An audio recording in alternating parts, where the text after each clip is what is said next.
da efeméride, hoje estamos aqui nós para uma interessante palestra intitulada Celebrar 50 anos de Abril da Fotografia à Literatura, que vai ser promovida e conduzida por estes dois magistrais oradores que são convidados, claro, Luísa Magalhães e Cândido de Oliveira Martins, docentes e investigadores da Universidade Católica Portuguesa, nas áreas de comunicação, jornalismo e de estudos da literatura, cultura, respectivamente. Pronto, como sabem, esta ação foi dirigida a todos os interessados nesta matéria, neste assunto, não é? Este marco histórico, e estamos aqui nós, e muito bem, e portanto agora vou passar a palavra também aos nossos oradores. Antes disso, se calhar vou fazer uma breve apresentação de cada um deles. Não? Não sei se as pessoas que estão aqui todas conhecem. Eu não conheço, gostaria. Pronto. Cândido de Oliveira Martins é professor associado da Universidade Católica Portuguesa, em Braga, na área de estudos literários e da cultura. É investigador do Centro de Estudos Filosóficos e Humanísticos. Coordenou cursos de licenciatura, mestrado e doutoramento, integrou a direção da Associação Internacional de Lusitanistas, como editor responsável do portal web Plataforma 9, tem publicado vários livros, artigos em revistas internacionais, além de algumas edições literárias de autores da literatura portuguesa, como Camilo Castelo Branco, António Feijó ou Diogo Bernardes. Entre outras publicações mais recentes, destaca-se a edição crítica da obra completa de Maria Ondina Braga, com Isabel Mateus, editada pela Imprensa Nacional da Casa da Moeda, e depois tem coedição dos volumes temáticos, com Luísa Magalhães e com Nazaré Torrão. É também membro da Associação Portuguesa de Escritores e da Associação Portuguesa de Críticos Literários. Luísa Magalhães é doutorada em Ciências da Comunicação pela Universidade do Minho, onde foi docente na área científica das Ciências da Comunicação entre 1993 e 2006.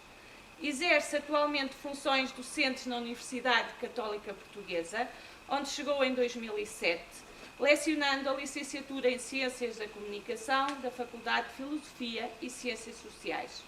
É investigadora do Centro de Estudos Filosóficos e Humanísticos e do Centro de Estudos de Comunicação e Sociedade. Pertence à Associação Portuguesa de Ciências de Comunicação e é membro da ECREA, é isso? European Communication Research and Education Association. E assim está feita a apresentação. Passo a palavra agora ao Sr. Vice-Presidente, o Dr. Paulo Sousa, e depois sim continuamos então com os dois oradores convidados. Muito obrigada.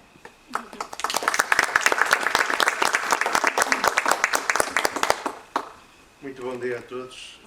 Hoje estamos aqui assim num ambiente mais intimista, mas eu acho que é sempre produtivo. Está quem quer e é essa também a nossa liberdade, e também temos que continuar a trabalhar, que é assim que podemos fazer.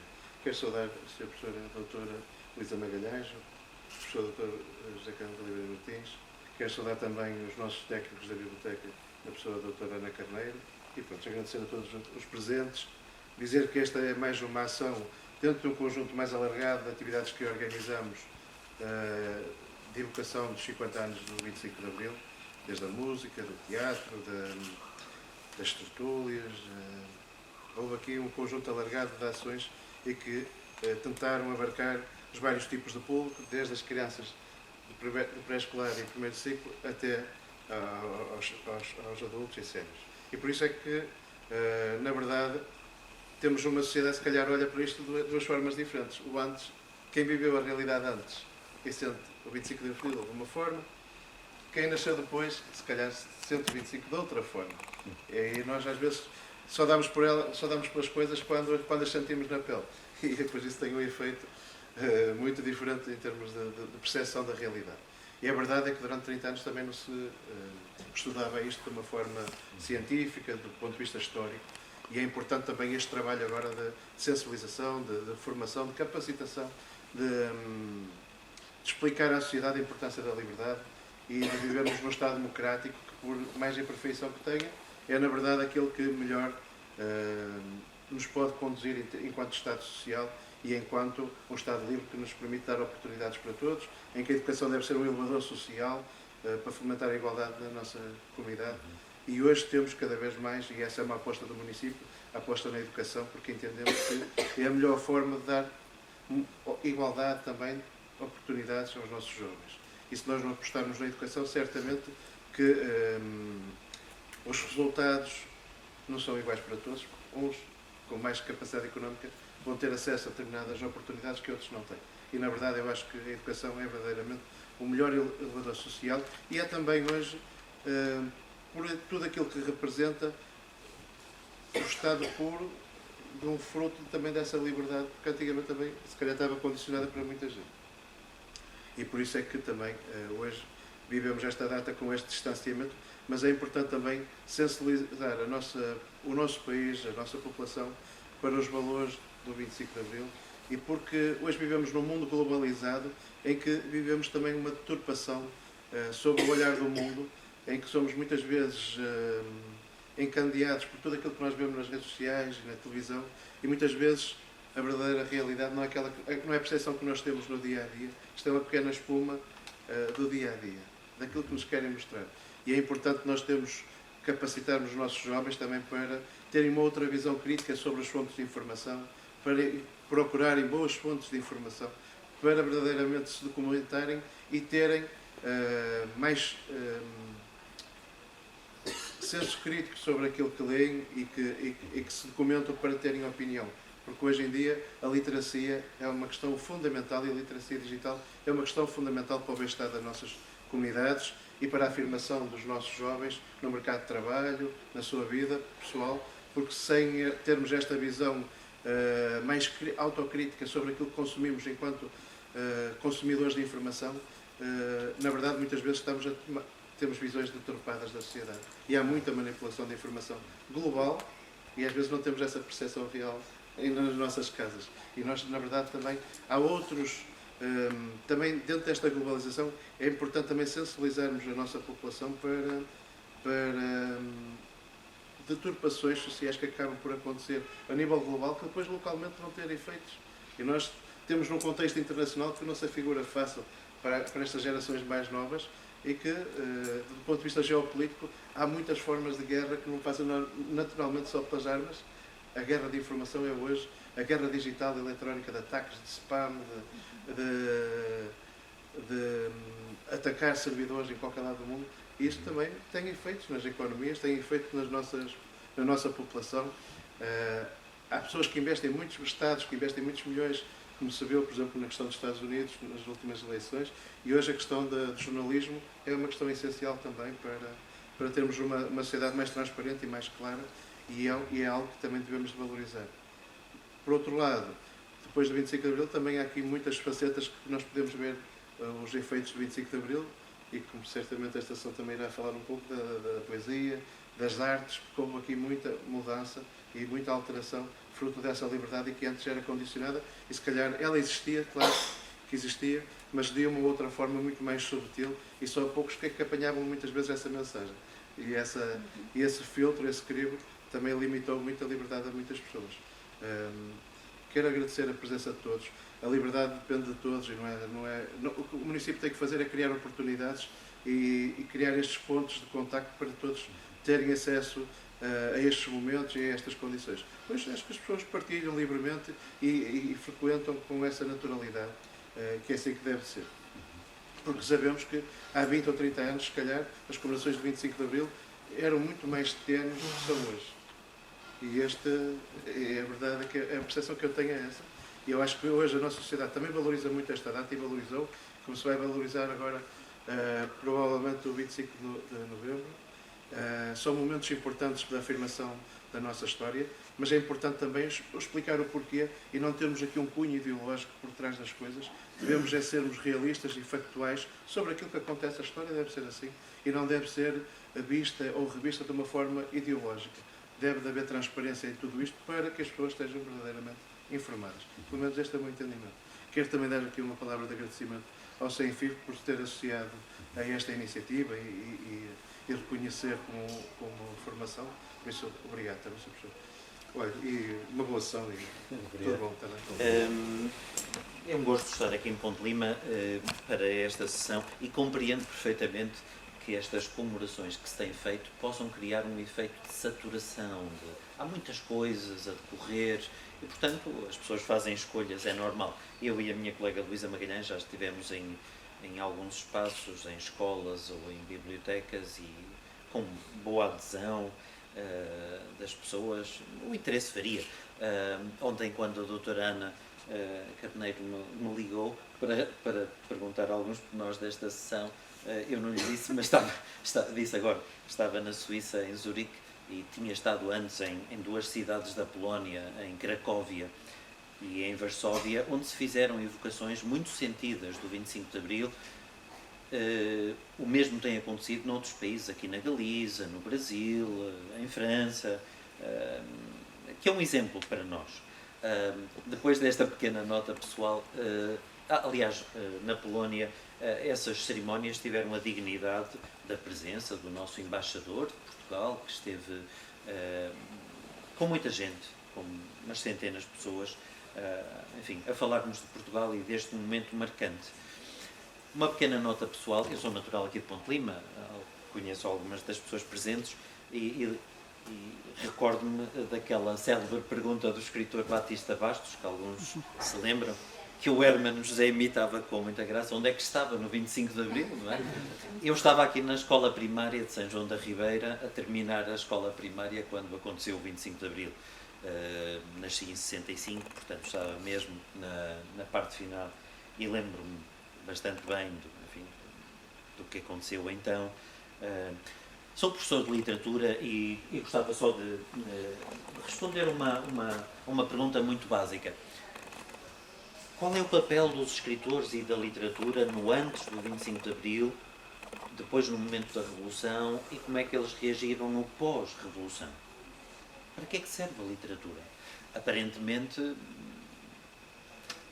a literatura não tem grande utilidade, é uma coisa ociosa, marginal.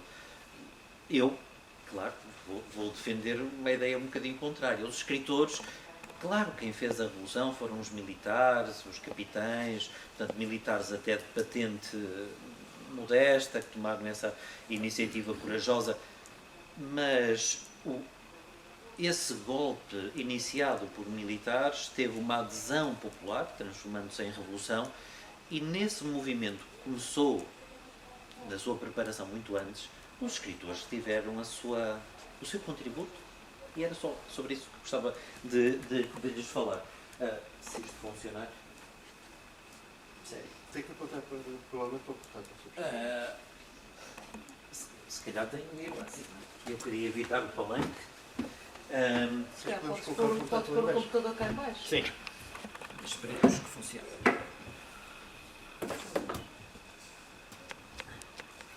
Congelou.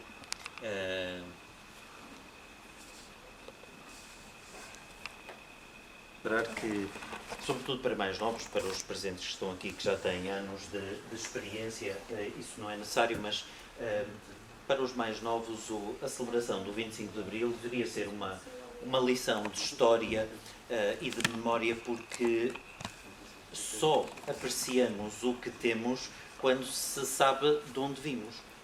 E quem viveu até 74, e são aqui pessoas que têm muito mais experiência de vida, quem viveu num regime que dominou Portugal desde 1928, o golpe foi de 26, mas Salazar chega só em 28 às finanças e depois, mais tarde, então, com a Constituição do Estado Novo em 33, enfim, é um longo percurso que vem até 74, e éramos um país rural, com uma taxa elevadíssima de analfabetismo, com problemas gravíssimos, enfim, quem viveu aqui, por exemplo, no Minho, sabe isso muito bem, de carências de vária ordem, desde fome, grande parte das crianças não ia à escola, enfim, não preciso lembrar o óbvio, a instituição da censura, que, por onde passava toda a informação, quer do jornalismo, quer dos escritores, a criação de instituições que eram também formas de endoutrinamento à mocidade portuguesa, à legião portuguesa, enfim, todos nós conhecemos bem isso. As prisões do Aljube, Peniche, Tarrafal, Caxias, já agora sabemos bem como é preciso ter memória destas coisas e tem algum significado natural, por exemplo, a transformação da prisão de Peniche num museu da resistência, para que gerações mais novas tenham a noção do que aconteceu antes e tirem algumas lições.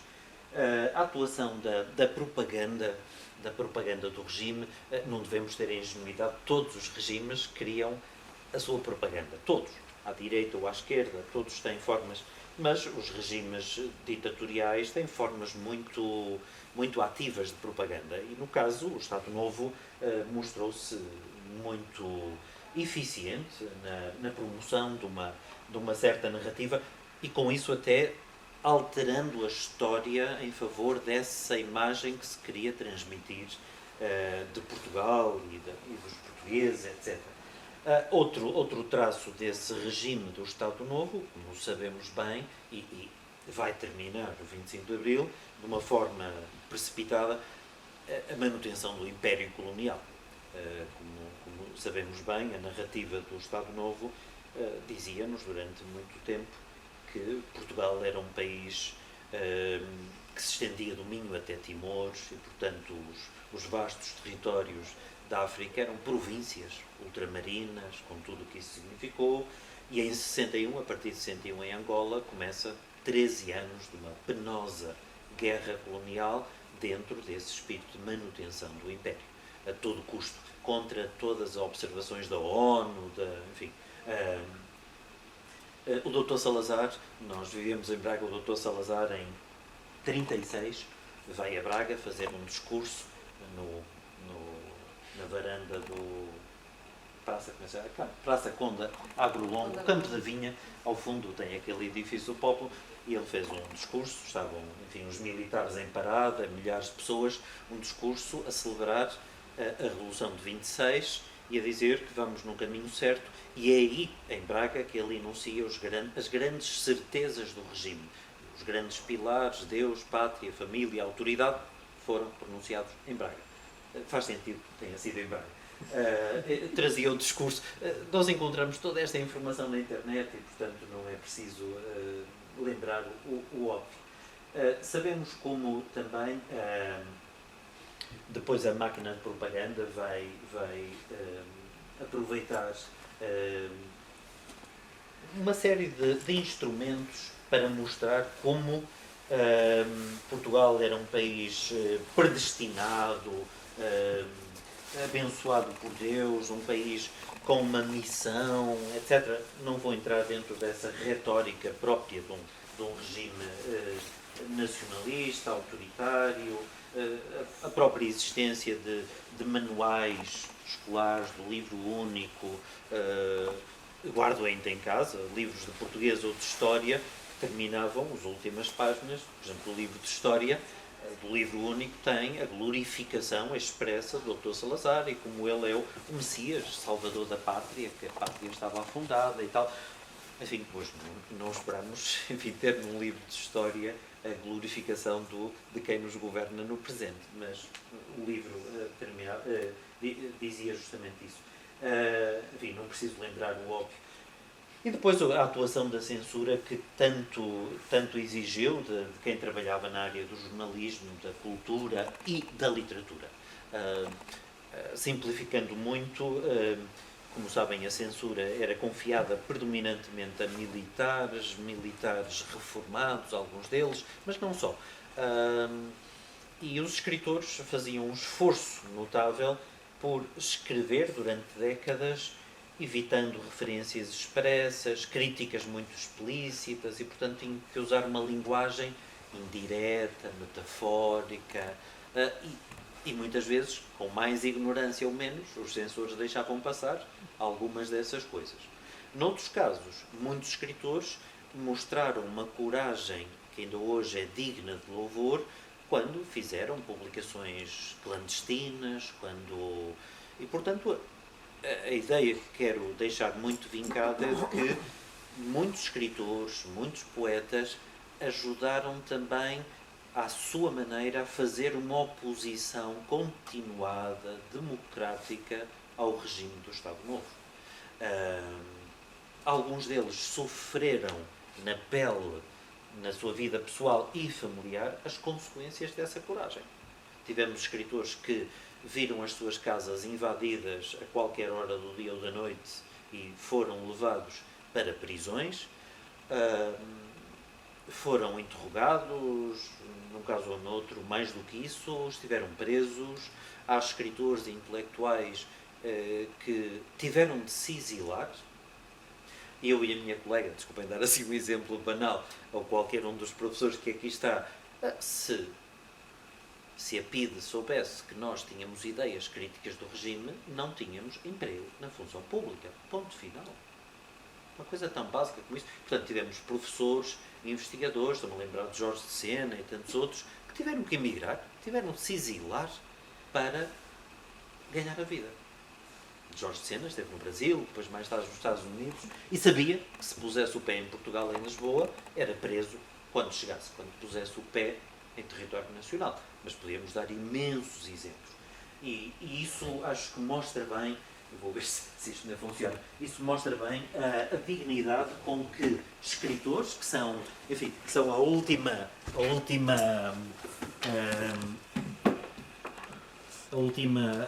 digamos assim, falange. Não, se não funcionar, não tem problema. Nós, não, eu e a doutora Luísa conhecemos o sermão e, portanto, obrigado. Sim, mas ele fica, quando meto, fica sempre a mastigar. Não se preocupe, é melhor tirar. Está assustado a coisa? Não tem problema. Mas eu tenho. Estava a dizer, então... estava a dizer, então, que muitos destes escritores tiveram essa experiência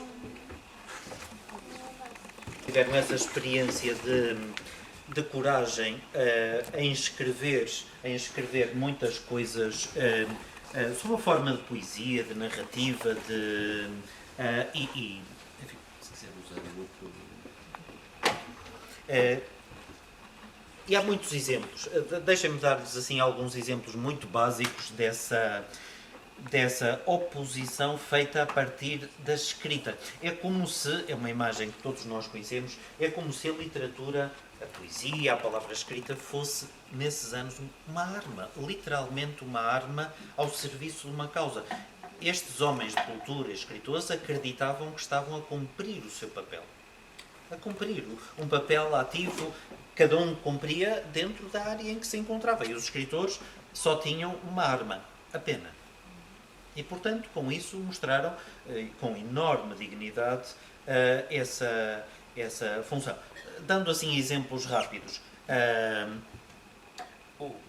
Por exemplo, alguns dos presentes mais velhos conhecem bem isso, mas exemplos muito básicos. Em 65, Manuel Alegre publica um livro que se torna um símbolo dessa escrita de oposição. Manuel Alegre está vivo. Já agora, entre parênteses, lembro, alguns destes escritores, Manuel Alegre, Sofia de Melo Brainer, Natália Correia, podemos dar outros exemplos, não só antes do 25 de Abril lutaram através da escrita, mas depois estiveram nos primeiros tempos do Portugal Democrático sentados no Parlamento. Isto é uma questão de coerência. Antes que lutaram contra o regime vigente, mas depois ajudaram a construir o Portugal Novo. Também usando a palavra, também dando o seu contributo. Mas voltando atrás, Manuel Alegre em 65 publica A Praça da Canção e alguns dos textos poéticos que fazem parte desse livro, por exemplo, A Trova do Vento que Passa, que nós conhecemos de cor, tornam-se um símbolo de uma linguagem que censura o regime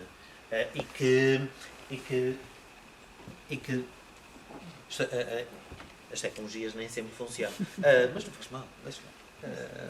Já está projetado, não tem a apresentação. Claro, mas quando tento mudar, ok, agora funciona, mais ou menos. Mas agora não se vê, mas...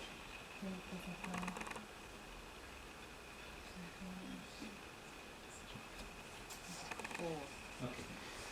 Parece que funciona. Muito obrigado. Voltando... Vamos voltar agora a ver o papel. Sim, sim. Não, está a funcionar. O papel tem que estar ligado ao portátil, não pode ser. Sim. Não, volta, não funciona. Esqueci. Estava a dizer então, em 65, por exemplo, com a Praça da Canção, Manuel Alegre dá um exemplo dessa atividade. Um outro livro dele tem um título sintomático, chama-se O Canto e as Armas, e reforça essa ideia que há bocadinho estava a dizer.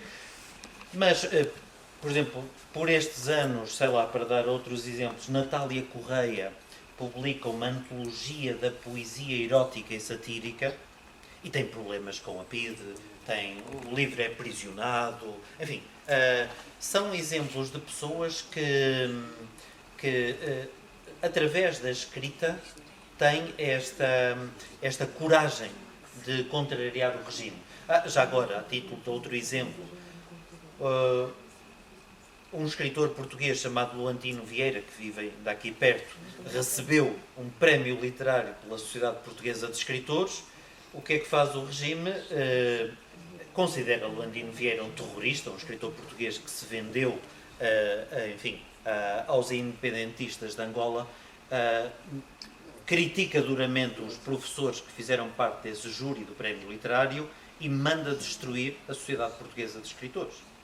Isto estávamos já na transição para a primavera marcelista, já no final do regime. A censura continuava ativa, tudo... Enfim, é muito significativo isso.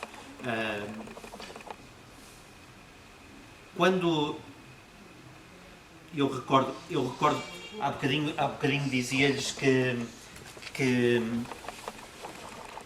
essa linguagem dos poetas tinha que contornar a censura, e quando nós hoje lemos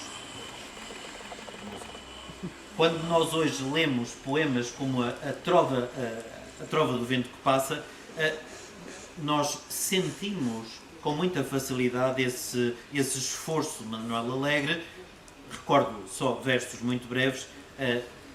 Esse poema é cantado admiravelmente por Adriano Correia de Oliveira, que nós conhecemos bem, e começa assim o texto: pergunto ao vento que passa notícias do meu país, e o vento cala a desgraça, o vento nada me diz. Claro que não há referências a Salazar, ao Estado Novo, mas qualquer leitor do tempo sabe do que é que se está a falar.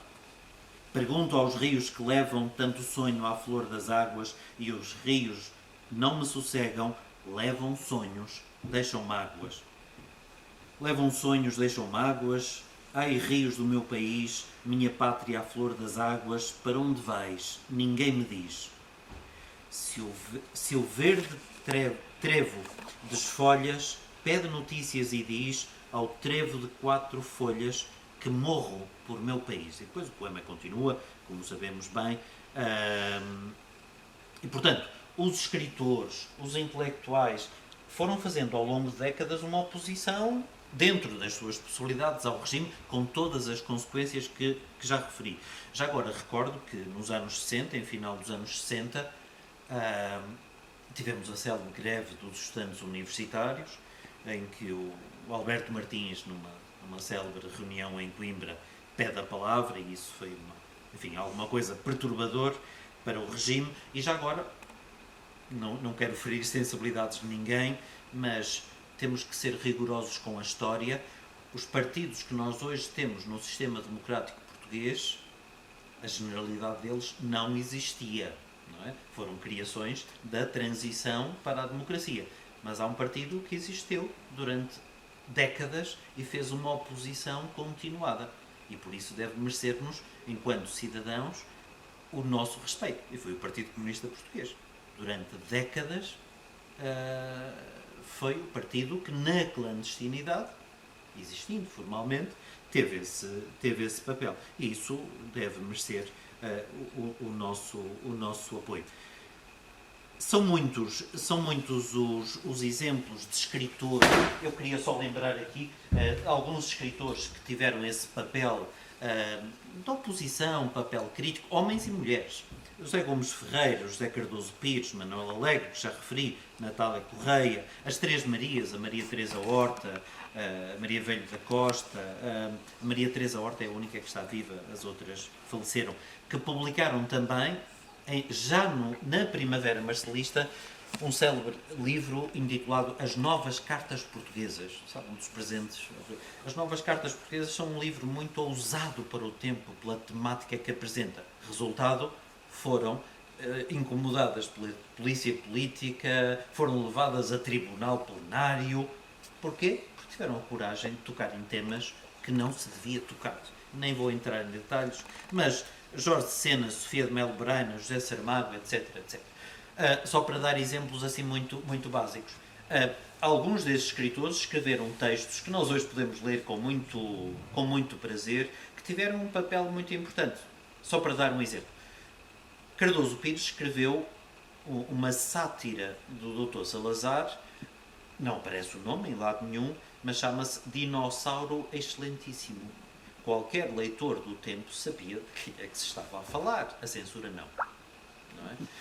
Quando José Saramago escreve um conto chamado A Cadeira, é de Salazar que ele está a falar.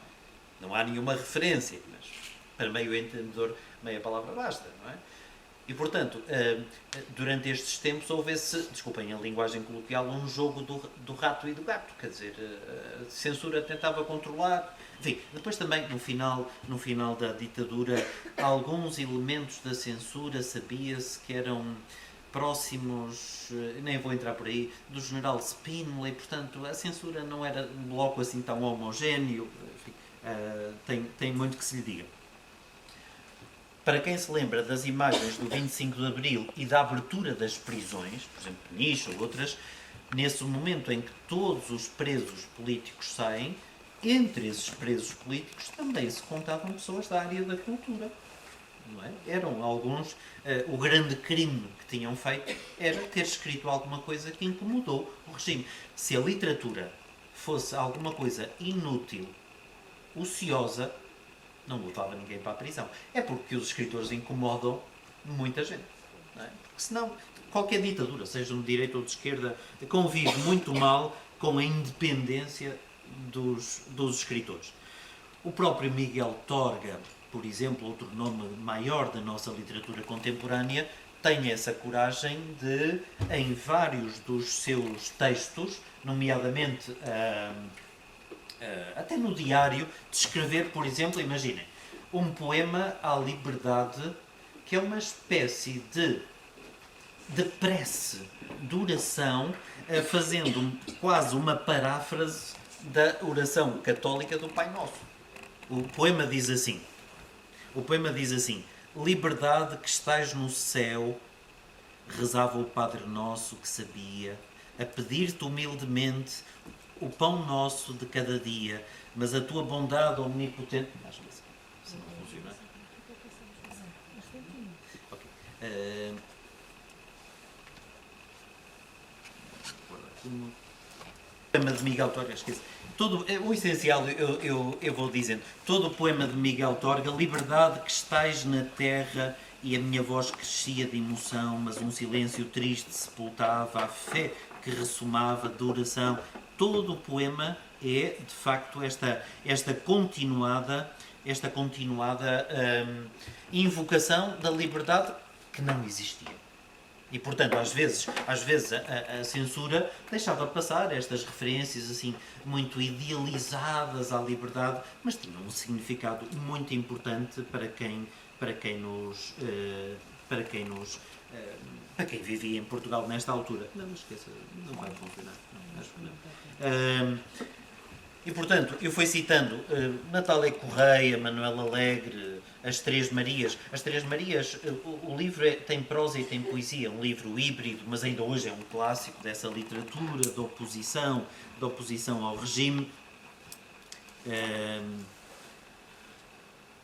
há bocadinho dava o exemplo desse livro, As Novas Cartas Portuguesas, entre parênteses, As Novas Cartas Portuguesas chama-se assim porque é um exercício criativo sobre umas cartas de amor atribuídas a uma freira de Beja, a Sor Mariana Alcoforado e tal. Portanto, essas três mulheres, no início dos anos 70, quiseram recuperar, enfim, essa voz do passado para mostrar a condição da mulher. Não nos esqueçamos que nos anos 40, o público, creio que foi o público há poucos tempos, estava a republicar o célebre inquérito feito por Maria Lamas, ou outra mulher, sobre a condição, chama-se As Mulheres do Meu País, não é? A condição da mulher no mundo do trabalho e, enfim, e da sociedade não vai dar, não se preocupe. E peço desculpa por isso, enfim, a responsabilidade é só minha, não tem problema. A Natália Correia, que há bocadinho referia, que fez uma antologia, publicou também uma peça de teatro muito violenta, um retrato demolidor do Dr. Salazar, a que chamou Homúnculo. Homúnculo é uma palavra violenta. Homúnculo pode significar o homenzinho, no sentido mais desprezível do termo. E, portanto, alguns escritores reagiam com violência à violência que o regime exercia sobre toda a sociedade. Enfim, não quero perder muito mais tempo com isso. Gostava só de mostrar mais um ou outro exemplo e já terminamos. Nós hoje temos edição de todos esses livros e tal.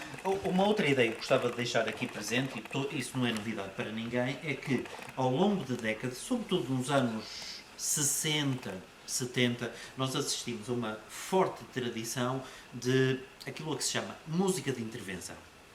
Canções na boca de vários cantores, alguns escreviam as próprias letras, outros cantavam letras de outros poetas, mas nomes como Adriano Correia de Oliveira, José Mário Branco, Luís Cília, José Afonso, Fausto, Francisco Fanhais, Sérgio Godinho, Manuel Freire, Hermelinda Leite, toda a gente se lembra, quem tem alguma idade, aquela canção da Gaivota que sabíamos de cor.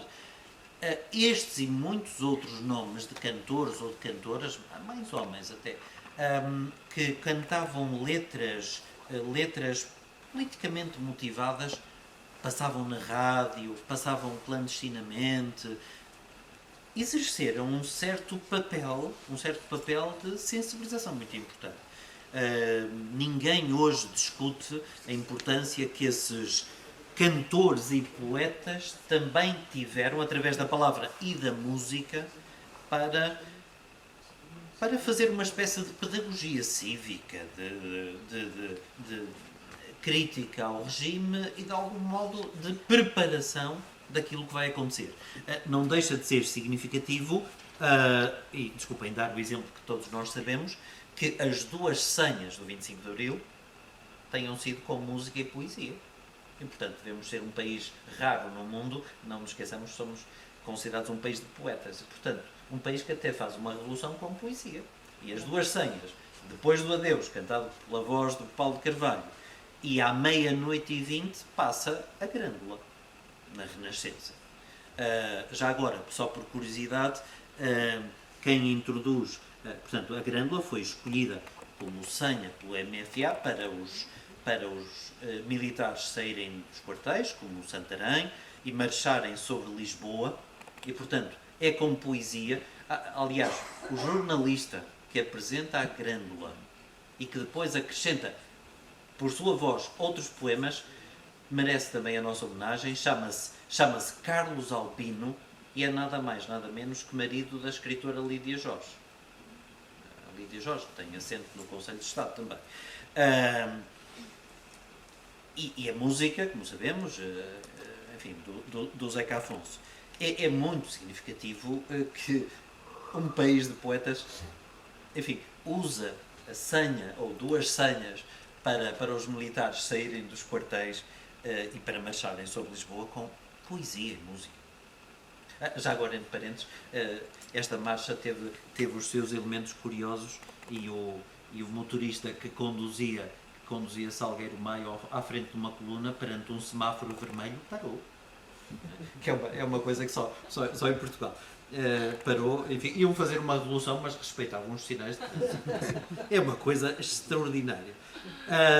Após o 25 de Abril, nós temos, como dizia, escritores que acham muito digno darem também o seu contributo entrando no Parlamento, e entre esses escritores, como disse, Sofia de Melo Brainer, Natália Correia, enfim, Manuel Alegre e outros, desempenharam. Alguns deles não tinham muita vocação e ficavam cansadíssimos da vida parlamentar, não era propriamente a sua área, mas um exemplo maior, se pudéssemos escolher um ou dois textos destes escritores que viveram na pele as dificuldades que o regime exerceu e que depois celebraram de forma eufórica a chegada desse Portugal livre, se tivesse que escolhia Sofia de Melo Brainer e Jorge Sena. A Sofia é um poema que, enfim, também todos nós sabemos de cor, um poema muito sintético, mas muito expressivo. Chama-se apenas 25 de Abril e a Sofia escreve: esta é a madrugada que eu esperava, o dia inicial inteiro e limpo, onde emergimos da noite, não é? É um povo inteiro que sai da noite, de décadas, não é? Onde emergimos da noite e do silêncio e, livres, habitamos a substância do tempo. A mesma Sofia tinha escrito um pequeno poema, o poema que a censura deixou passar, mas que, porque não tinha inteligência suficiente para perceber que era de Salazar que se falava. O poema da Sofia diz assim, título: O Velho Abutre.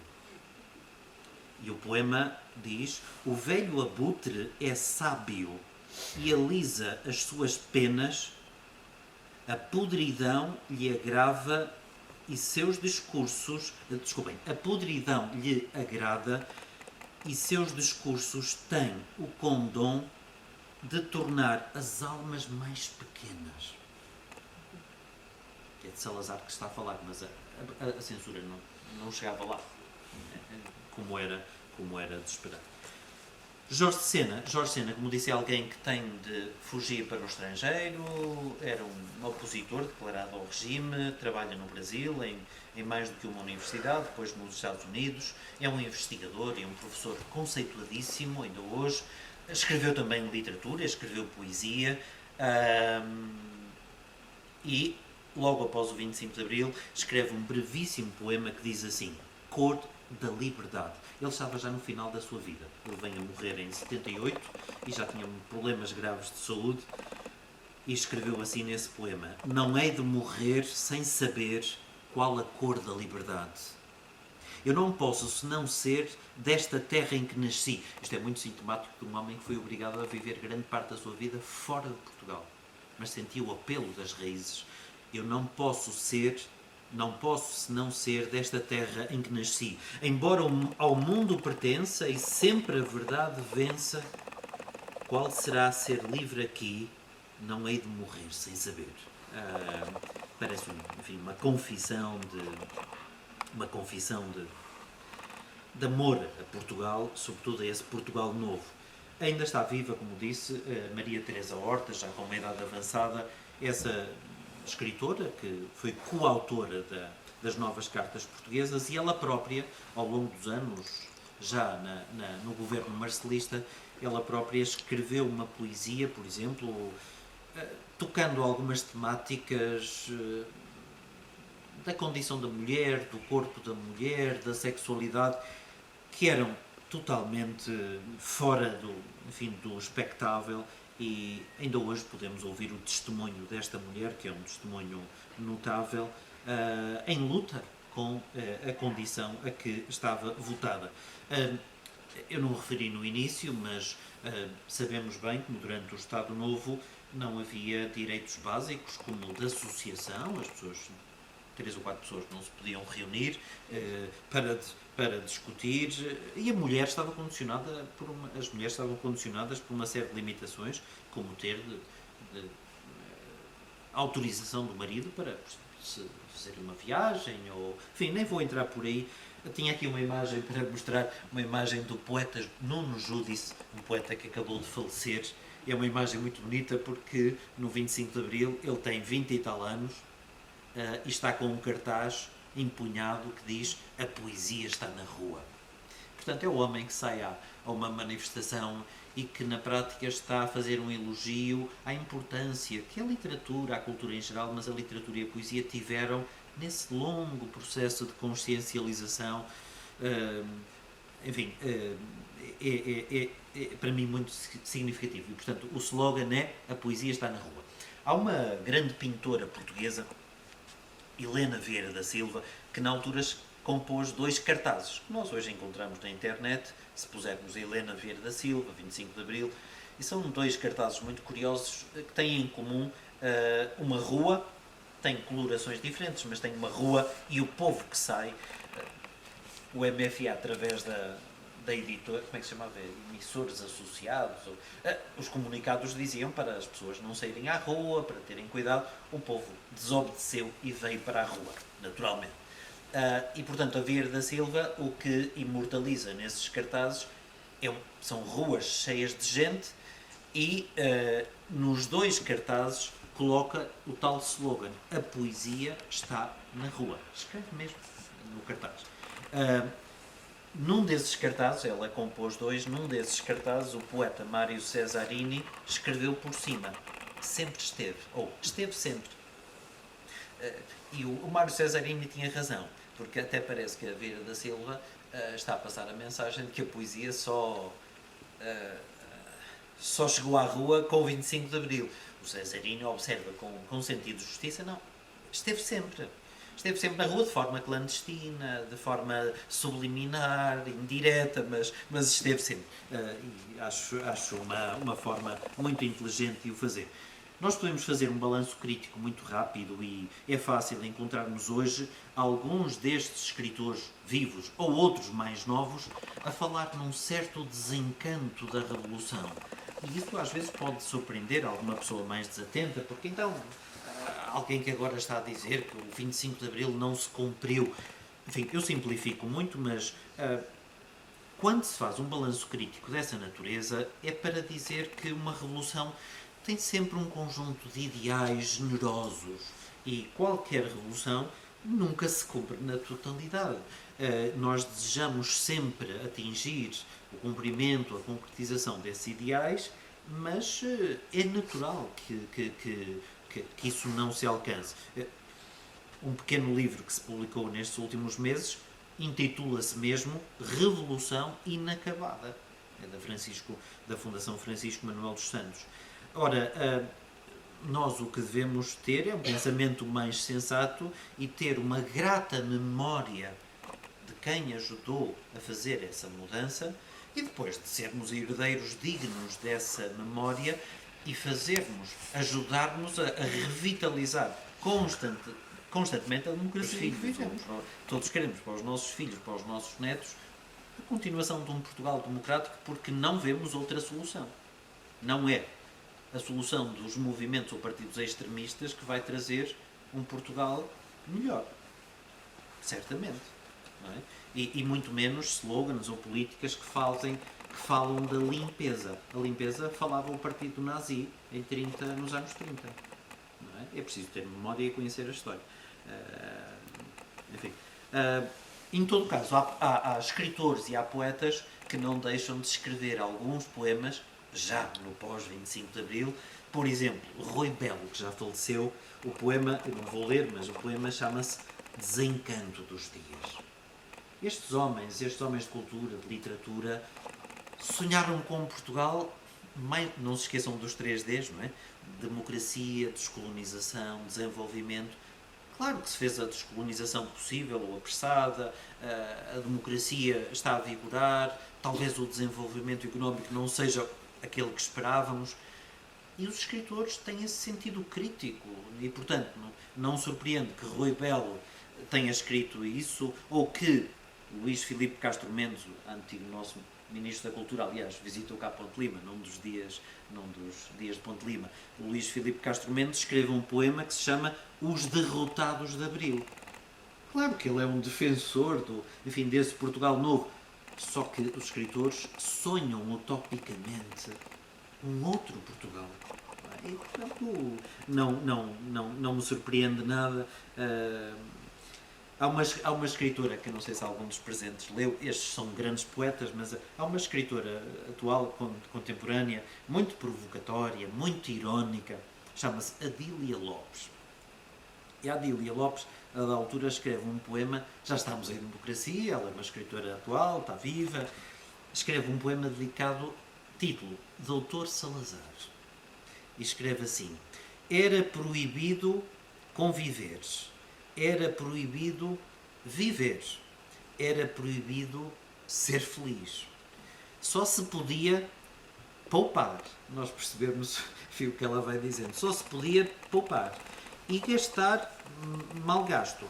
Os vinhos e os perfumes não se usavam, apodreciam nas garrafas. Ela está a fazer uma certa caricatura. Ele era o nosso pai e o nosso padrasto. Ele morreu e em herança deixou-nos mais pobres. Deixou-nos o medo de ser pobres. Somos, está a falar de nós, portugueses, ainda temos essa herança, somos mesquinhos, picuinhas. E depois o poema continua, é um poema longo. Enfim, não vou continuar, mas só queria deixar esta mensagem assim muito simples. A literatura, durante décadas, os homens da literatura, os poetas, os escritores e os homens de cultura desempenharam o seu papel. E ao seu dispor tinham a escrita como forma de comunicação e de sensibilização. E cumpriram o seu papel com dignidade e por isso merecem também o nosso respeito, a nossa gratidão, independentemente de nós simpatizarmos com, digamos assim, a filiação política ou partidária desses escritores. Não é isso que está em causa. O que está em causa é deram o seu contributo para o bem comum. E isso é que merece a nossa admiração. Agora, se o escritor A, B ou C, se é comunista, socialista, isso é relativamente secundário. Não é? Relativamente secundário. E, portanto, a literatura não é aquela palavra inútil, ociosa, enfim, de quem, se fosse assim, os regimes totalitários não se incomodavam tanto com os escritores. Não é? Muito obrigado. Generais, Norton de Matos e depois Humberto Delgado, tiveram essa coragem de se apresentar a eleições fraudulentas, controladas pelo regime. Havia um partido único, a União Nacional, mas são gestos de altruísmo e de dedicação à coisa pública, à causa pública. E nós, como limianos, eu acho que devemos ter esse orgulho de pertencer, ter raízes numa terra em que houve alguém que se distinguiu também dessa maneira, tem um currículo muito mais vasto, mas que se distinguiu dessa maneira com a coragem de, no final da década de 40. Lembro-me, sempre me impressionou, o Sr. Amândio e alguém que está aqui, sempre me impressionou uma fotografia de um cartaz, de um slogan, que expressava bem esse Portugal pobre, analfabeto. Um slogan que dizia na campanha: se queres ter sapatos, vota no jornal Norton de Matos. A rima parece uma coisa brincalhona, mas ter sapatos, nesse tempo pós-guerra, representava uma certa imagem do país que éramos, não é? Eu que andei na transição já para o 25 de Abril, eu tinha crianças que ao meu lado iam para a escola primária descalças ou com umas chancas terríveis de desconforto, mas muitas vezes descalços e sem ter um pão para comer a meio da manhã. Não foi assim há uma eternidade. E, portanto, é bom termos a memória de onde vimos para... E, sobretudo, isto era muito importante para sensibilizar as gerações mais jovens, porque não se dá valor ao que se tem se não se tem essa memória do que se viveu. E, portanto, parece que alguma coisa caiu do céu. Não caiu do céu. muita gente que deu, em certo sentido, a sua vida para chegarmos onde estamos. Bom dia a todos. Para mim é uma alegria enorme estar aqui, mas é muito mais do que uma alegria, para mim é um privilégio que agradeço do fundo do coração ao meu colega Cândido, com quem tenho o gosto de partilhar gabinete na nossa faculdade já há uns anos largos.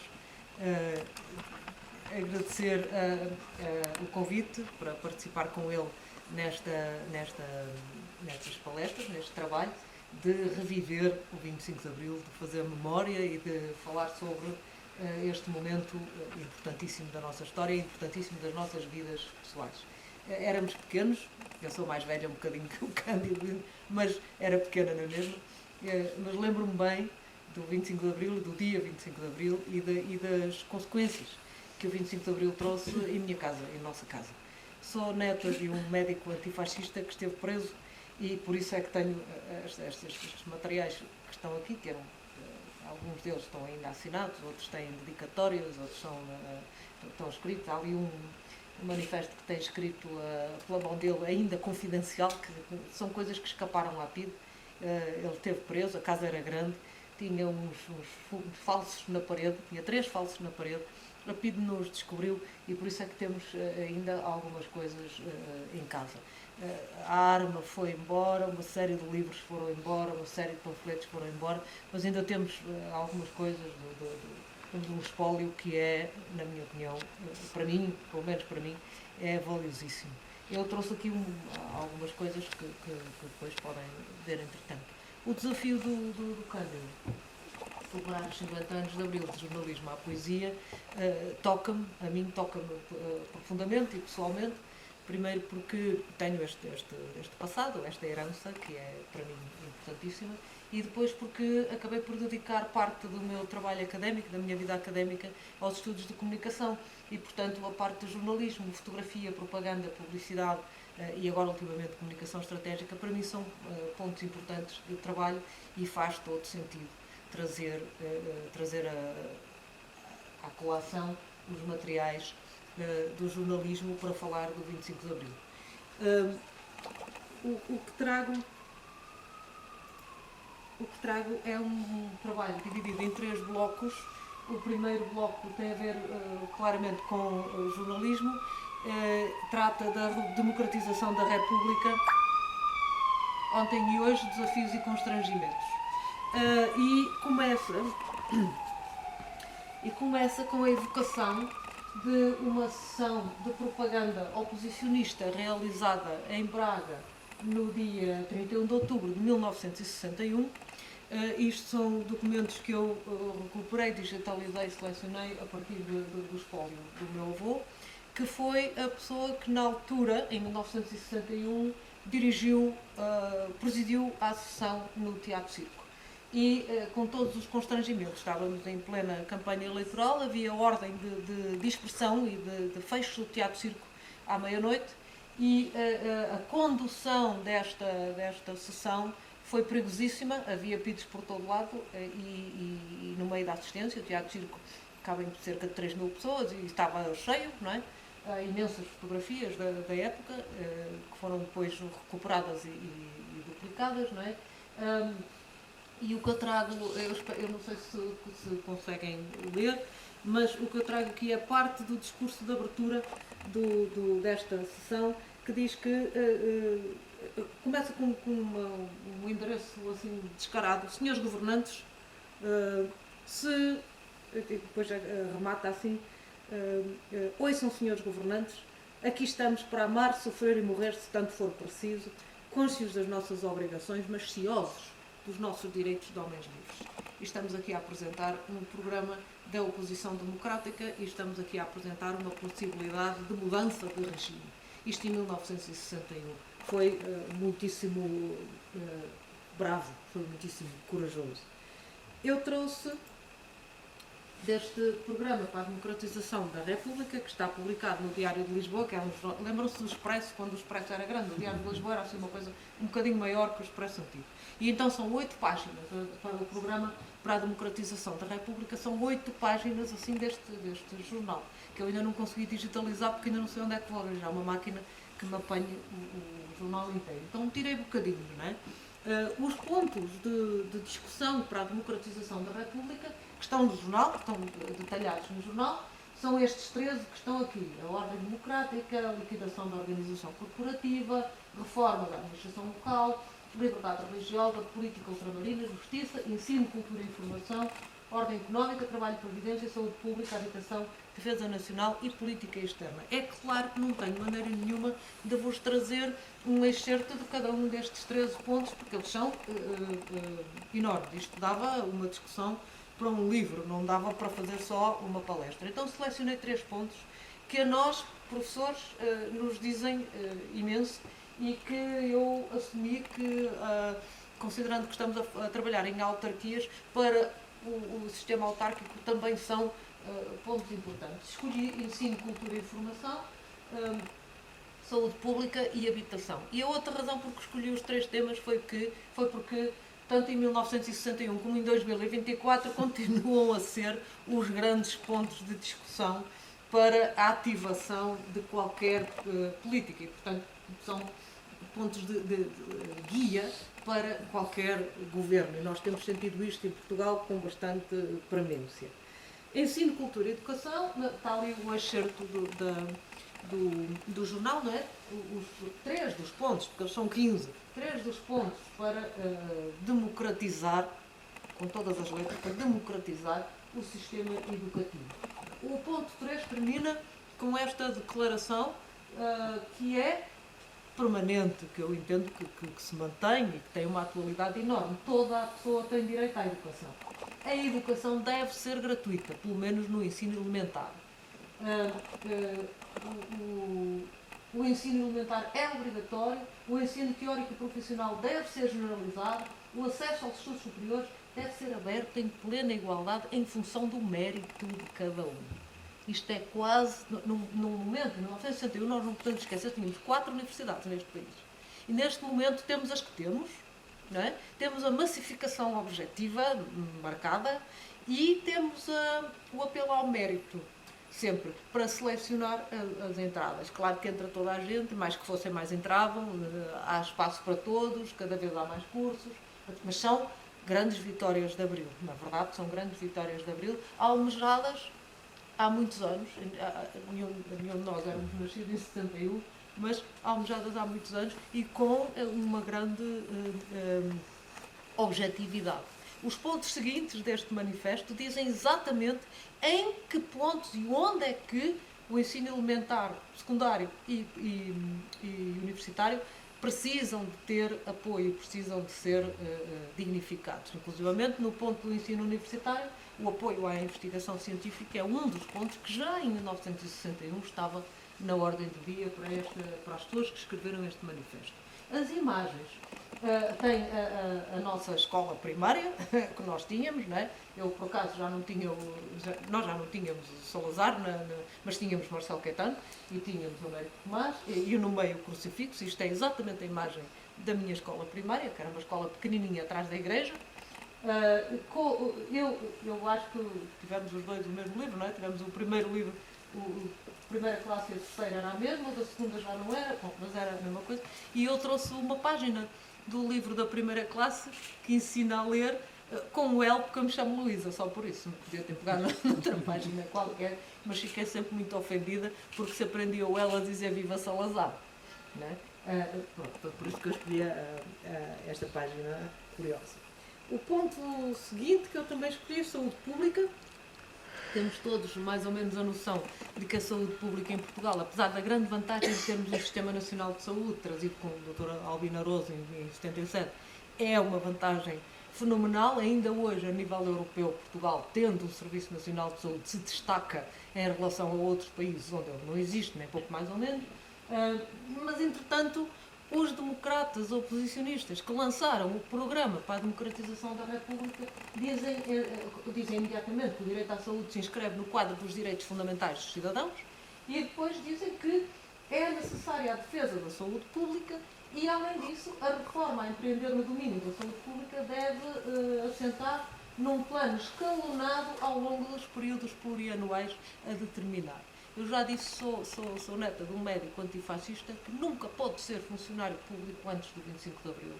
Porque exatamente era antifascista, porque exatamente tinha estado preso e porque exatamente, apesar de ter estado preso, foi preso em 49, isto é de 61, apesar de ter estado preso, continuou a defender os ideais democratas. E, portanto, eu tenho naturalmente imenso respeito por ele e uso o nome dele. Eu não uso o nome do meu pai, uso o nome do meu avô. Magalhães é de Carlos Magalhães. Por isso, exatamente por isso. Sob o ponto de vista da saúde pública, imagens curiosas, a abertura do absolutamente novo, a estrear o Hospital de Santa Maria em 1952, imagens de um grupo de enfermeiras da Cruz Vermelha Portuguesa e a minha homenagem à enfermeira Isaura Borges, a primeira das enfermeiras portuguesas a defender publicamente e com muita coragem a defesa do Estatuto das Enfermeiras, que na altura não podiam casar por serem enfermeiras, não é? E as professoras também não podiam, precisavam de autorização e tal, do governo, para poderem casar, foi o que aconteceu à minha mãe. Esta senhora enfermeira, Isaura Borges, foi presa pela PIDE e foi uma das primeiras a lutar pela melhoria das condições de trabalho a nível de enfermagem. Melhores horários de trabalho, melhores condições sociais, melhores condições técnicas e práticas e mais respeito pela situação da mulher enfermeira ao serviço da saúde pública. Por isso é que trago esta fotografia, que é da ficha da PIDE, não é?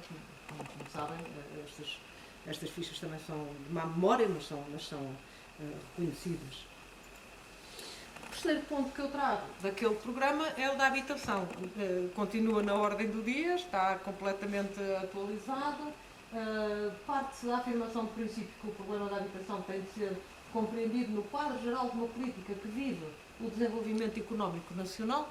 Eu acho que isto é premonitório. Este texto podia ser perfeitamente um texto de 2024, não é? É um texto de 1961. Sob o ponto de vista das imagens, a ideia da criação das casas económicas é perfeitamente salazarista, a ideia dos bairros sociais é uma ideia salazarista. Tenho a imagem do bairro da Ajuda em Lisboa, sendo certo que no Porto havia o bairro da Rábida também, que é muito semelhante, o desenho é o mesmo, que é do engenheiro Eduardo Pacheco, o desenho dos bairros sociais salazaristas é o mesmo, das escolas primárias salazaristas também e são reconhecíveis. O que se pretendia na altura com a ideia das casas económicas e com a ideia da defesa da política de habitação era acabar com a situação de Lisboa, do bairro de Lata, onde as pessoas viviam miseravelmente, portanto a fotografia por baixo do bairro social é Lisboa, e isto é um bocado mau, é Chelas, é Lisboa. A fotografia ao lado, eu confesso que a trouxe porque na sua ruralidade ingênua tem aquela delícia do penico fora da porta. Está ali. Eu achei uma fotografia muitíssimo curiosa e então trouxe para ilustrar como é preciso melhorar o sistema de habitação e as condições de higiene e sanitárias em termos de habitação. Ainda dentro do plano da democratização da República, ele começa com a restauração da ordem democrática.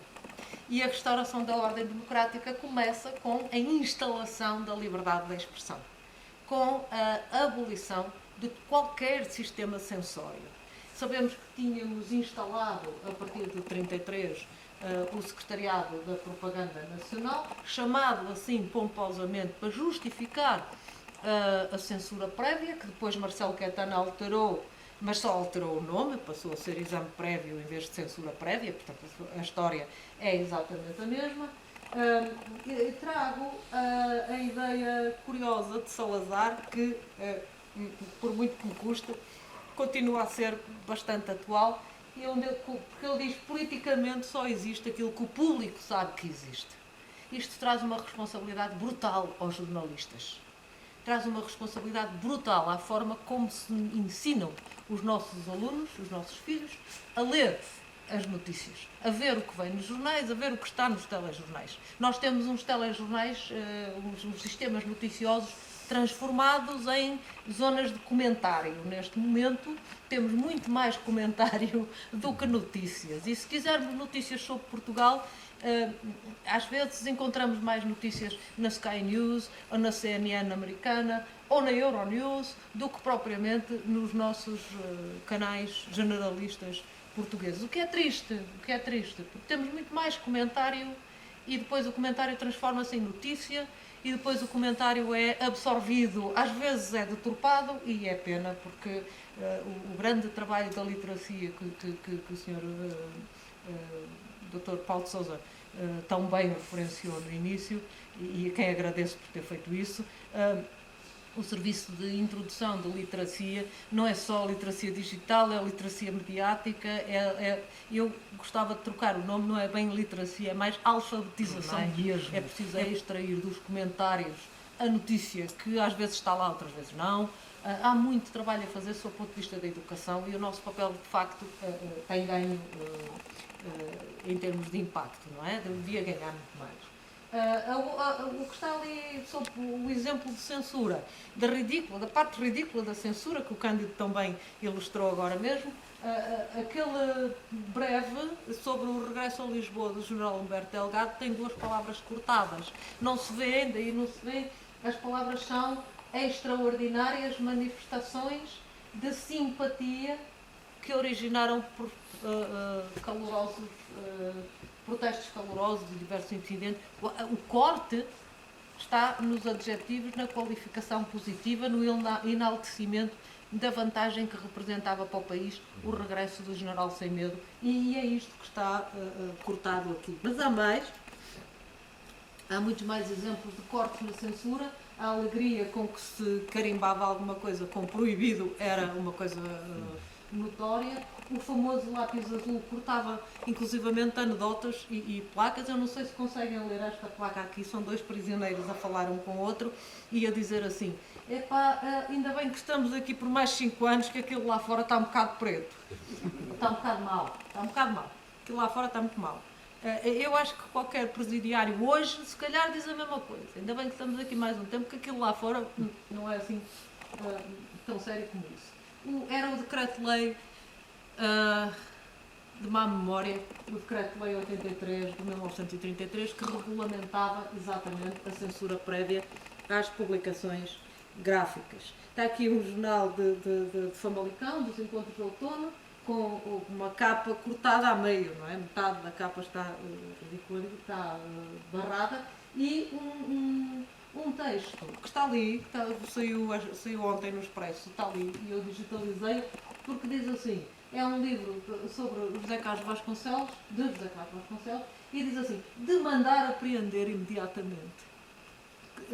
Sem mais cerimónias, de mandar apreender imediatamente. E depois ali diz proibido, porque é subversivo, porque não sei o quê, está ali, se quiserem ver depois. Há mais que estão ali, uma carta muito formal sobre um texto chamado Eu Canto para que os desertos fiquem à sombra, o máximo da utopia, como o Cândido estava a dizer e bem, na mesma.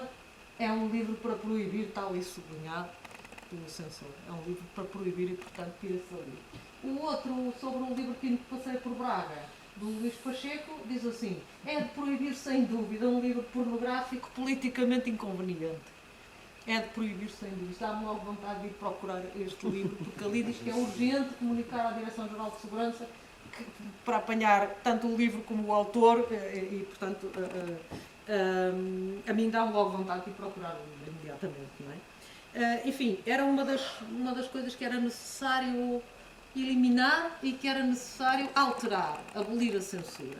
A outra grande razão para o 25 de Abril foi o fim da Guerra Colonial, de má memória também. A Guerra Colonial começou a 15 de março de 61, teria acabado a 25 de abril de 74, sabemos que acabou, mas depois desencadeou outras guerras, porque a descolonização que foi possível não foi provavelmente a esperada, não foi a melhor de todas, levantou na mesma problemas, como todas as lutas pela independência.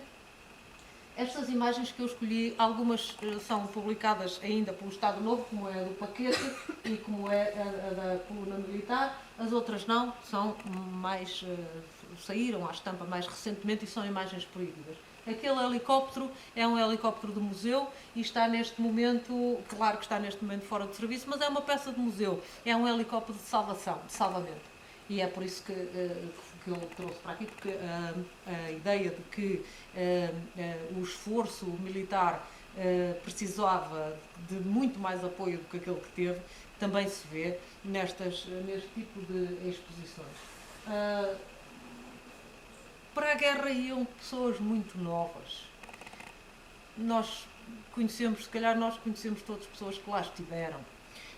Pessoas que tiveram dificuldades muito grandes em manter o contacto com as famílias. A comunicação a partir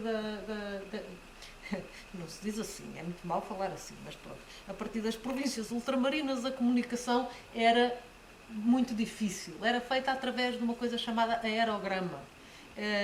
Provavelmente todos ouviram falar dos aerogramas. A minha mãe tinha um afilhado, que ainda é vivo, felizmente ainda é vivo.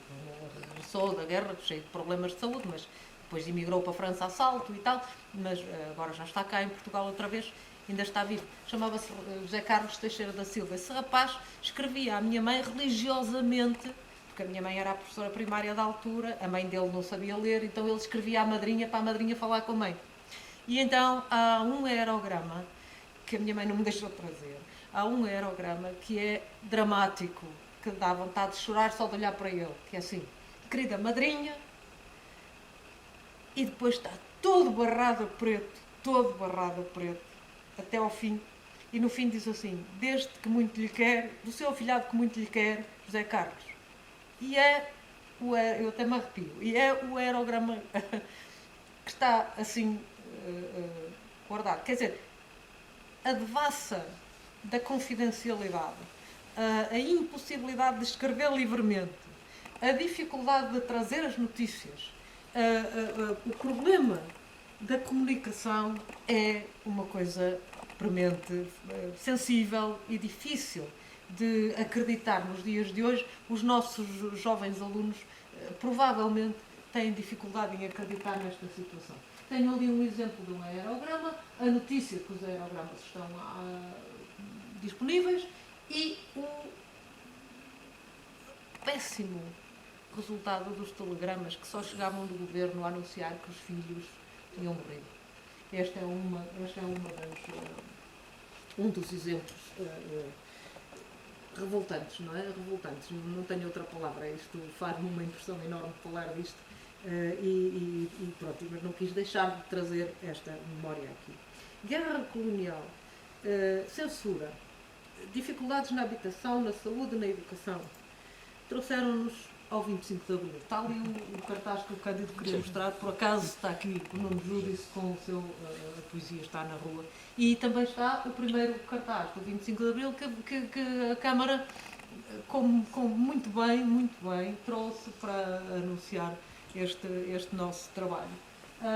Este cartaz do Nuno Júdice é importantíssimo, é bonito, é interessante, por muitas razões. O Cândido começou por trazê-lo cá exatamente para ressalvar a poesia e para ressalvar a importância que tem a poesia no desenvolvimento de todos os sistemas democráticos.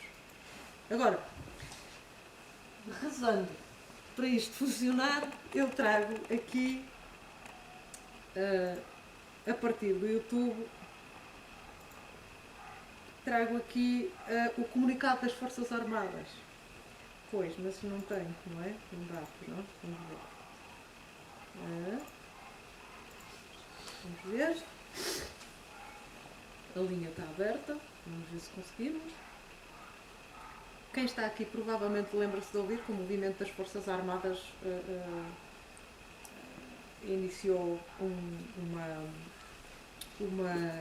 revolução com duas possibilidades, com duas palavras de ordem, ambas interessantes.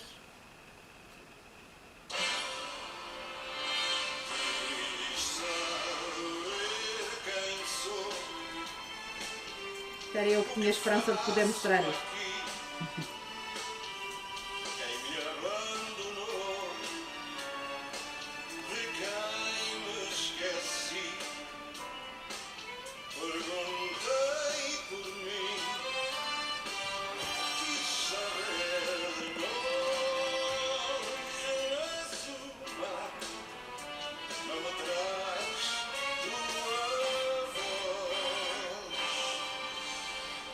silêncio, amor, em tristeza e fim,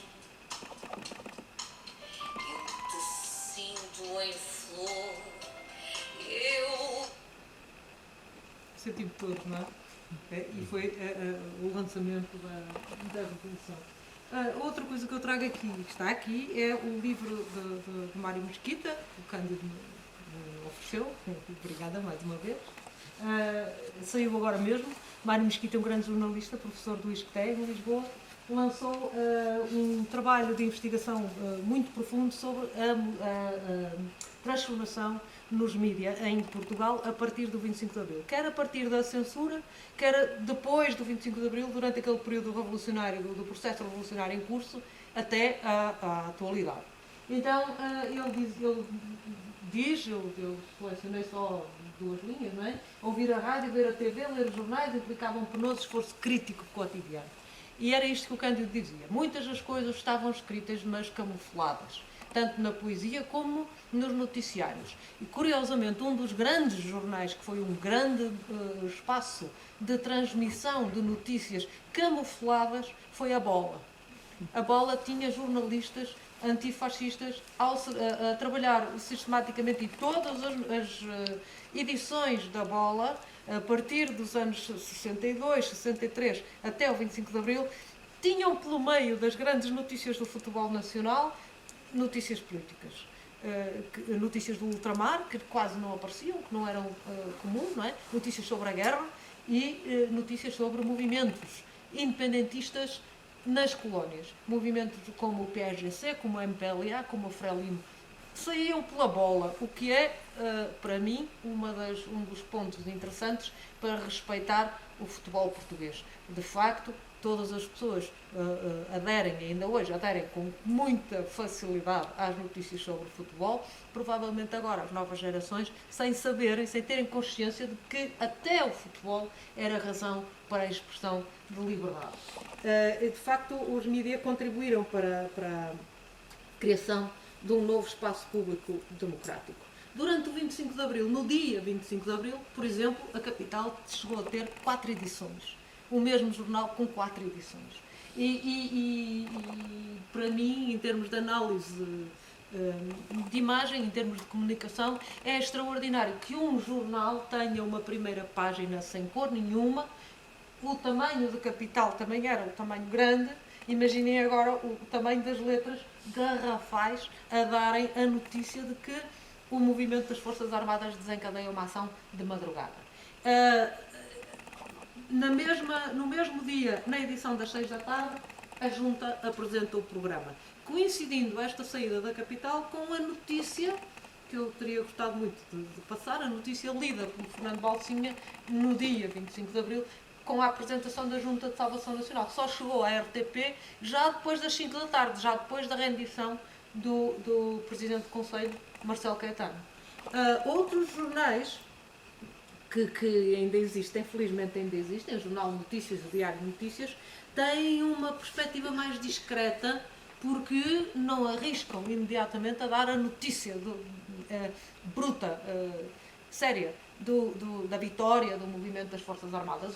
O dia é longo, o dia corre pela madrugada fora e é longo, e o movimento está desencadeado em todo o país, começa a partir de Santarém, chega a Lisboa, entra no Largo do Carmo, tem uma rendição objetiva, mas não se sabe onde é que isto vai parar, não se sabe quem é que está a organizar este movimento.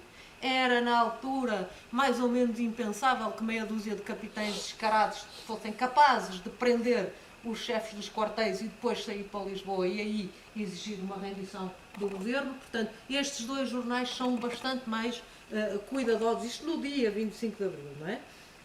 Estes, eu tenho que pedir desculpa por estes, o meu avô tinha-os muito dobradinhos, não é? A fotografia está muito má, não é? Mas até era o 1º de janeiro e o Comércio do Porto, que saíram imediatamente com a mesma notícia. Cheios de esperança, tenho que dizer, cheios de esperança. Nós hoje temos manchetes de jornais desiludidas, tristes.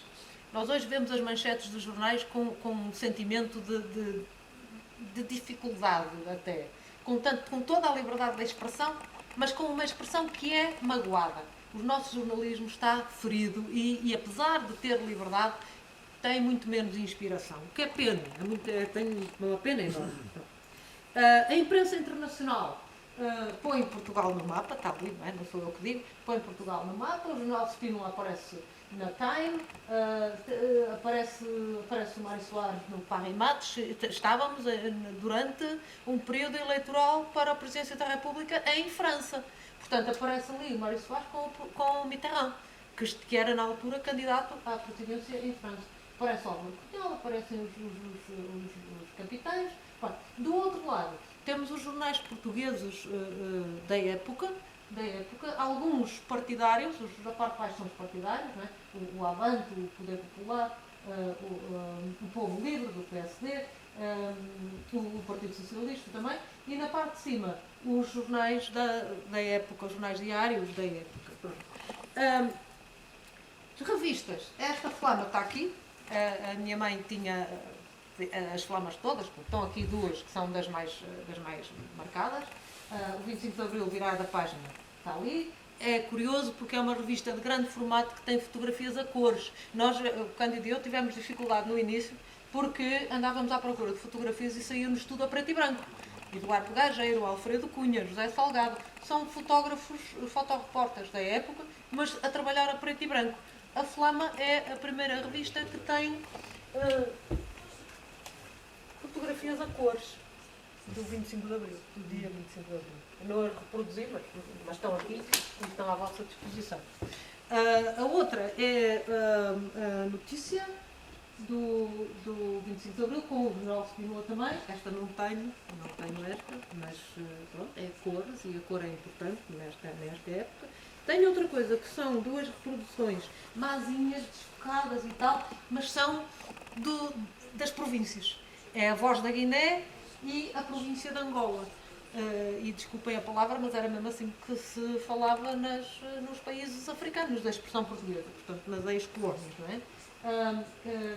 A indicação de que as Forças Armadas libertaram os presos políticos é fundamental, é a mais importante de todas, não é? E a outra diz exatamente a mesma coisa: o movimento dos capitães portugueses quebra o regime ditatorial. O interessante porque são muito antigos e, portanto, estão em muito mau estado também e vêem-se muito mal, mas o próprio jornal, esta província de Angola, o próprio jornal está desfocado. Mesmo que eu queira trazê-lo e ler, ele está em muito mau estado também. Seara Nova é uma das grandes revistas também, uma das grandes revistas conhecidas, que tem, não se vê assim tão bem como isso, mas é o Povo Unido jamais será vencido. Aquela outra, o grande grito do 25 de Abril, que ontem em Braga foi gritado a plenos pulmão, no dia 25. Durante a tarde, em Braga, berrava-se o Povo Unido, foi uma coisa por demais.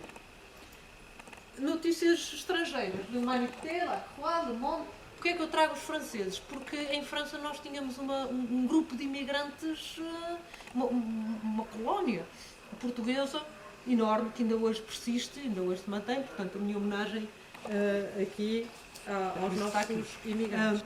O que é que eu trago? Cartazes, e começo lá atrás, com um cartaz delicioso. O Cândido já falou nisso e agora estou-lhe a dar a imagem. Lá em cima diz assim: envolvidos 8 séculos, a proteção de Deus continua a pairar sobre Portugal, dando aos portugueses Carmona e Salazar. Bem, arrepio-me outra vez, porque a proteção de Deus e de todos os deuses e mais um deu o resultado que deu. Este é um dos primeiros cartazes. A par não, mas quer dizer, em 1949 surge a primeira grande campanha do general Norton de Matos, o tal que se quer sapatos, vota de Norton de Matos, não é? Faz uma coisa curiosa, que é, esta campanha tem inspiração nas campanhas americanas. Vocês conhecem aquela imagem do americano que diz America needs you, a América precisa de ti. O Norton de Matos recupera isto com uma espécie de cara de Norton de Matos com a capa da padeira de Alves Barrota e tal, e com a ideia do dedo que está ali. Eu achei delicioso. Muito pouco cromáticos, com muito pouca cor, porque não havia dinheiro, porque eram escondidos, porque eram pequeninos. Estes cartazes são pequeninos, são coisinhas assim, que passavam de mão em mão, não é? votai a vossa liberdade. Olhem, não é eu é que sou bom, eu é que sei, eu é que salvo a pátria, eu é que... Não, vocês precisam da liberdade. E a liberdade é que é a palavra de ordem aqui. A este propósito, está aqui mais uma das minhas relíquias, de 1957, o Manifesto da Oposição. Tem escrito a azul, pela mão do meu avô, tem escrito ali assim, ainda confidencial. Isto escapou, não sei como, à polícia. Está aqui. É um manifesto da oposição aos eleitores do Círculo Eleitoral de Braga para as eleições legislativas de 1957. Com diferentes, com vários pontos. Eu tirei o ponto que define socialmente o estado da sociedade portuguesa, é decorrente das situações políticas e económicas que analisamos, e depois mais tarde Salgário Maia diz o estado a que isto chegou. Não é? O estado português está aqui. E no final, a outra coisa que eu destaco dali, a falta de liberdade de pensamento e a dificuldade de criação de órgãos que têm a expressão roubou a possibilidade de uma fecunda articulação de problemas e de um útil diálogo entre as gerações. Eu acho isto genial. Em 1957 estamos aí, já falamos no diálogo entre gerações, por falar em literacia, não é? Acho interessantíssimo. A seguir, também estão aqui, a oposição democrática tem um manifesto com documentos de interesse para a pátria, 1965, e em 69, já com a proposta de Humberto Delgado, ano de eleições, votar em quem? A primeira coisa que temos que fazer é dar instrução, é dar informação, é criar capacidade de voto consciente. O voto tem de ser um ato inteiramente responsável para ser digno e inteiramente consciente para ser livre. Isto em 69, já éramos os dois nascidos. Isto em 69. Estamos a falar do jornal Humberto Delgado, que pede pró-pátria e pró-liberdade a votação e a possibilidade de alterar a ordem das coisas na dignidade e seriedade das eleições. Todas as contradições e problemas se podem solucionar pacificamente. Não é com pido, nem com tortura, nem com guerras, nem com armas, nem com influências estrangeiras. É pacificamente que as coisas se conseguem. Isto dá vontade de dar alguma informação aos nossos atuais políticos, porque há coisas que valia a pena serem pensadas. Em 75, o projeto de Constituição, que já falei, de Jorge Miranda, e os cartazes de João Abel Manta, que glorificam, não é outra palavra, glorificam a ligação entre o movimento das Forças Armadas e o povo. Eu não sei, devem-se lembrar, provavelmente melhor que eu, do Força, Força, companheiro Vasco, nós seremos a muralha de aço, com o cartaz que está ali, a ligação entre o Vasconcelos e o MFA. João Abel Manta tem uma coleção de cartazes, estão disponíveis, está tudo na internet também, é só meter João Abel Manta e as imagens surgem ali. Isto para os professores tinha piada, porque são maneiras de trazer informação objetiva sobre o 25 de Abril para fazer ações nas escolas. Vamos ganhando cor, o tempo corre, nós vamos ganhando cor e vamos vendo, mais uma vez, como disse o Cândido, com os partidos que ainda se mantêm, não os que surgiram já depois do 25 de Abril, mas aqueles que ainda têm alguma representação. O PPD, o Partido Socialista, o Partido Comunista, o MDP-CDE, o UDP e o CDS, os partidos mais, na altura, mais marcados. Vejam que, isso é de propósito, o PPD de um lado, o Partido Comunista do outro, não é? Hoje dizemos todos a mesma coisa, o fascismo não passará, a ideia é essa, não é não, vamos ver em que é que isto fica, não é? Votar é um dever pela democracia, pela liberdade, pelo socialismo, pelo povo e pela paz. Isto diz o PPD. Estamos a falar na verdadeira ideia de social-democracia. Não sei onde ela está agora, não sei para onde ela anda, não estou a fazer política. A ideia dos cartazes é que é muitíssimo gira. Muito mais personalizada no caso do Partido Socialista, onde já aparece Mário Soares, muito mais marcado, muito menos, sem grandes imagens personalizadas, com o PCP, que tinha na altura o Álvaro Cunhal, um grande criativo, um homem de grande craveira intelectual, um homem com imenso valor, um grande resistente, é preciso tirar o chapéu a quem merece, não é? E depois a seguir, os primeiros cartazes do PPD, eu peguei neste aqui a pensar que o Cândido e eu tínhamos um ódio de morte àquele logo da República Portuguesa, da Assembleia da República, que era quadradinho, bolinha, quadradinho, ficava quadradinho. Na verdade, o primeiro cartaz do PSD a vencer para trabalhar é um bocadinho também, um bocadinho ingênuo, um bocadinho naif, não é? Infantil ou não sei. Mas a ideia é curiosa, de facto. Mas temos outro tipo de cromatismo, temos outro tipo de intenção e de esforço, de reforço visual. No CDS, muito curiosamente também, há o cartaz azul também, eu trouxe o amarelo de propósito. Há o azul, que é a cor mais tradicionalmente ligada ao CDS. O CDS no centro do mundo. No centro do mundo, os dois lados do mundo. O que é que estamos a dizer? Estamos a falar com o povo português em Portugal e com os imigrantes. E estamos a dizer, nós queremos dar resposta. Não queremos mentira, não queremos reação, queremos verdade, mudança e progresso. E quer dizer, a ideia é fantástica e na verdade, faz-nos pensar que alguma coisa nós ainda temos que fazer em nome do 25 de Abril, em nome da liberdade e em nome das pessoas que antes de nós, ainda há bocadinho pensei nela, estão aí tantas cadeiras, se calhar estão aí tantas, está aí tanta gente a ouvir isto. Tanta gente que nós conhecemos que já cá não está e se calhar está aqui. Não é?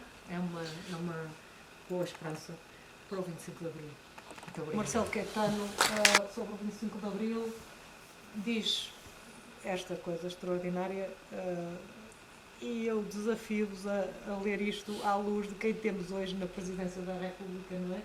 Em poucas décadas estaremos reduzidos à indigência, ou seja, à caridade de outras nações. Pelo que é ridículo continuar a falar de independência nacional. Para uma nação que estava a caminho de se transformar numa Suíça, o golpe de Estado foi o princípio do fim. Resta o sol, o turismo e o servilismo de bandeja, a pobreza crónica e a imigração em massa. É Marcelo Caetano que diz: veremos alçados ao poder analfabetos, meninos mimados, escroques de toda a espécie que conhecemos de longa data. A maioria não servia para criados de quarto. E chegam a presidentes da Câmara, a deputados, administradores, ministros e até presidentes da República. Nós não nos podemos esquecer que o nosso atual Presidente da República é afilhado deste. Não podemos esquecer. Mas se fica a provocação, desculpem, não resisti quando encontrei esta citação, não resisti a trazer. Não estou a fazer homenagem, estou só a dizer que há coisas que fazem pensar. Muito obrigada por isso.